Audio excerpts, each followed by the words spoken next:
ইতিমধ্যে আপোনালোক সকলে অৱগত হল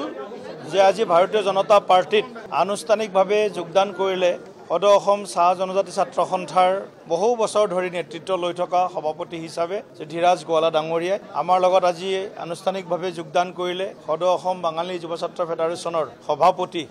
দীপক দে ডাঙৰীয়াই আমাৰ লগত আজি যোগদান কৰিলে আমাৰ প্ৰফুল্ল দাস সকলে জানে যে কংগ্ৰেছৰ আইটি সোশ্যাল মিডিয়া সেলৰ তেখেত দায়িত্বত আছিলে ইয়াৰ লগতে আৰু বিশিষ্ট বহু ব্যক্তিয়ে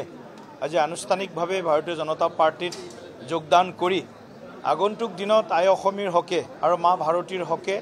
আৰু ৰাইজৰ হকে এটা ডাঙৰ মনেৰে আমাৰ দলত আজি যোগদান কৰিছে আমি আমাৰ বিজেপি পৰিয়াললৈ সকলোকে আন্তৰিকতাৰে উষ্ম আদৰণি জনাইছো আৰু আমি আশা ৰাখিছো একেসকলৰ যোগদানে ভাৰতীয় জনতা পাৰ্টিৰ শক্তি পূৰ্বতকৈ আৰু কিছু হলেও বৃদ্ধি কৰিছে বা কৰিব আসলতে অসমত ডক্টৰ হিমন্ত বিশ্ব শৰ্মা ডাঙৰীয়াৰ যি বলিষ্ঠ নেতৃত্ব মুখ্যমন্ত্ৰী হিচাপে যোৱা প্ৰায় 5টা বছৰে তেখেতে যি ধৰণে ৰাজ্যখনক আগবঢ়াই লৈ যোৱাৰ কাৰণে দিনে নিশাই পৰিশ্ৰম কৰিছে যোগাযোগ আন্তঃগাঁথনি শিক্ষা স্বাস্থ্য সকলো ক্ষেত্ৰত যি ধৰণে তেখেতে এটাৰ পাছত আনটো পদক্ষেপেৰে অসমৰ ৰাইজক সেৱা আগবঢ়োৱাৰ কাৰণে আগবাঢ়িছে আৰু এই গোটেই কথাবিলাকত আজি অসমৰ ৰাইজেও সন্তুষ্টি ব্যক্ত কৰি আছে লগে লগে বিভিন্ন দল সংগঠনক নেতৃত্ব দিয়া সেই সন্মুখৰ পৰা নেতৃত্ব দিয়া ব্যক্তিসকলেও যেহেতু সকলোৰে